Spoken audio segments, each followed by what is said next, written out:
Gracias amigos por continuar con nosotros aquí en su programa Ideología, comentando las ideas, transmitiendo desde la ciudad de Guadalajara en el restaurante Suntory en la avenida Chapultepec, esta avenida que se ha convertido en característica, en una zona turística, una zona de restaurantes. Cuando vengan a Guadalajara, por favor, vengan a Suntory, muy buena comida japonesa. Estábamos platicando, Jaime, antes de irnos al corte, de esta dificultad del empresario, pero no solo eso.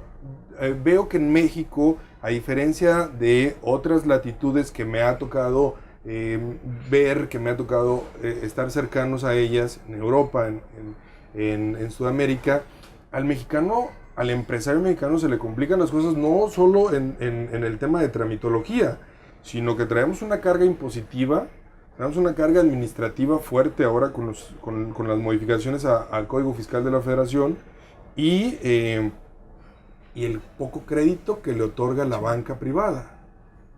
Así es verdad.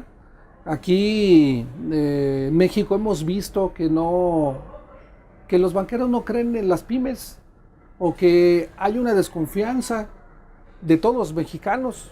Hubo un estudio muy importante donde decían que de cada 10 mexicanos, 7 no creen en los demás. Entonces, si nosotros tenemos una política en la cual entre nosotros como mexicanos no tenemos confianza o credibilidad, entonces las instituciones, como resultado, las instituciones financieras, pues no nos van a creer a nosotros ni nos van a prestar. Pero el problema del crédito no está ahí, sino cuánto tiempo necesitas llevar. Tienes que presentar pues tu escritura, tienes que presentar tus estados de cuenta, tienes que ser totalmente solvente. Entonces, para poder pedir dinero, tienes que tener dinero. Tienes que probar que no lo necesitas. Probar que no lo necesitas o que vas muy sobrado. Y entonces, el detalle es que si tú tienes un inmueble, los empresarios que tienen un inmueble, no a nombre necesariamente de la persona moral, sino de la persona física, ahora resulta que te ofrecen menores tasas para que tú pongas en riesgo tu patrimonio y digan, bueno, pues si ya no tienes nada como persona moral, como empresario, pues órale, ponle dinero de tu bolsillo y hipoteca tu casa.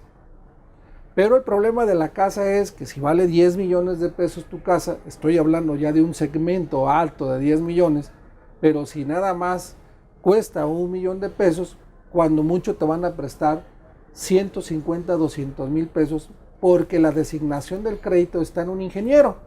¿Quién es el ingeniero? El evaluador, porque lo que diga el que hace el avalúo correspondiente sobre ese monto que dice que es lo que vale tu inmueble, es lo que te van a prestar.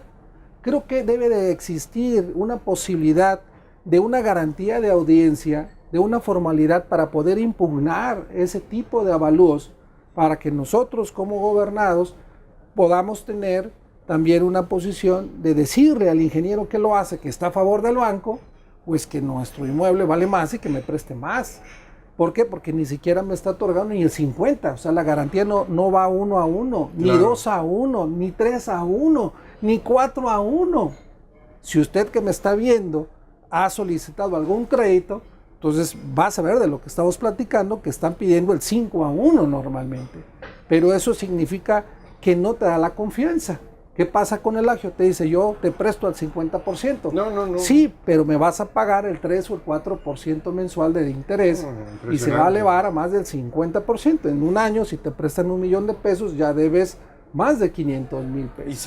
Y se le aprieta al empresario para que acuda a estas personas que abusan de ese poder adquisitivo que tienen o de esa capacidad de financiamiento que pueden otorgar a tasas como el 3 o 4% mensual, que es mortal para una empresa, porque en términos de 1 año y medio, como tú bien mencionas, la pyme se puede ir a la quiebra, va a tener un problema de flujo impresionante. Y la pyme de por sí ya trae una expectativa de vida de 2 años, ¿no? De 3 años. Entonces estamos hablando de que esa capacidad de la pyme para ser un factor de generar empleo, sobre todo, y economía para el país, no está funcionando.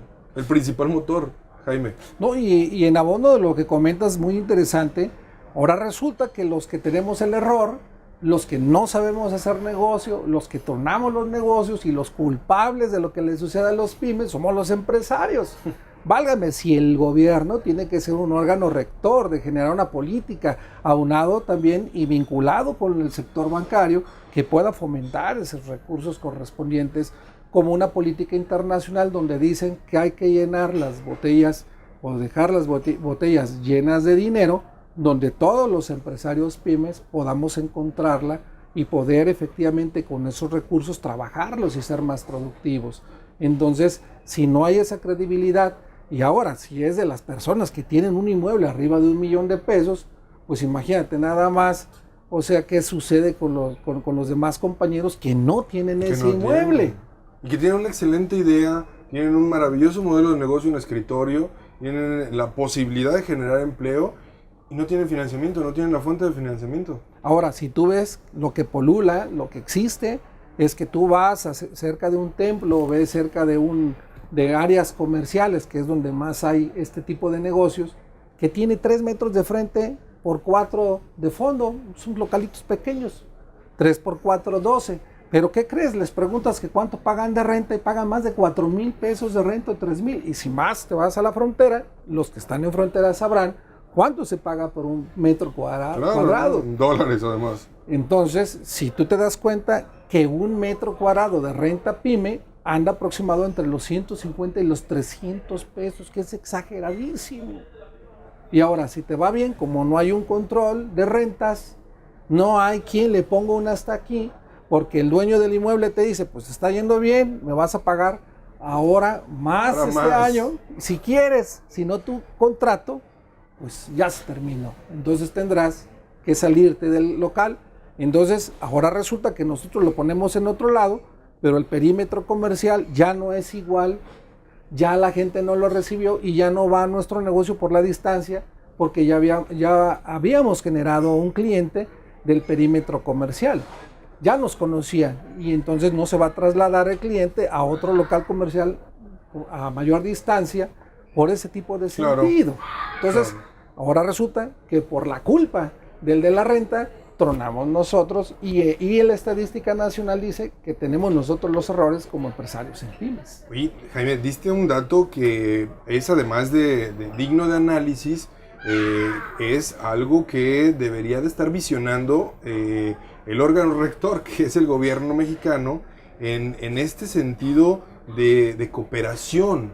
Es decir, después, o el modelo económico nos indica que la mano de gobierno no debe de intervenir en la economía, o no debe de intervenir en el mercado, perdón, ¿no? Para fin de que sea un libre mercado y que solamente se comporte de acuerdo a las necesidades del mercado. Pero estamos hablando del mercado. En términos de economía, en términos empresariales, hace falta esa mano rectora del gobierno y hace falta quizás más intervención directa de parte de las cámaras empresariales para presionar esta parte. Claro, y sobre todo con esa intervención debemos de tener nosotros una ciudadanía fuerte, esa ciudadanía que tiene derechos y obligaciones y tiene como objetivo construir una democracia más sólida. Tú me dices, bueno, Jaime, ¿qué tiene que ver la ciudadanía y la democracia? Sí, es que estamos ya rumbo a las elecciones del 2015, donde se van a cambiar en algunos estados de la República lo que viene siendo las cámaras locales de diputados, y bueno, y a nivel nacional tendremos también una posición de cambio, pero ¿qué necesitamos? Mejores leyes que efectivamente apoyen.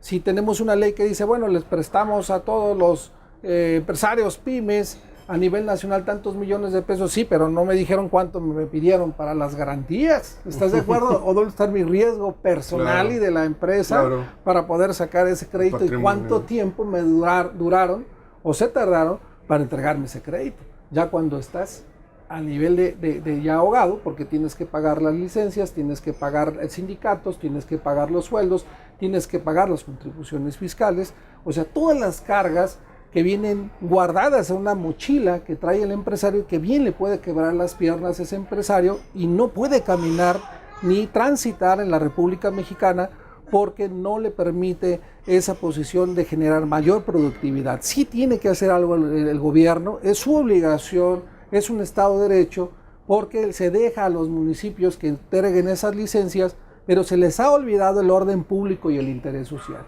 ¿Qué es para ustedes que nos están viendo el orden público y el interés social? Es muy sencillo descifrarlo. El orden público es el conjunto de normas legales que puedan beneficiar a los empresarios, y el interés social es todo lo que le ayude y le convenga al empresario para desarrollar su trabajo que beneficie a la sociedad y pueda generar mayores fuentes de empleo.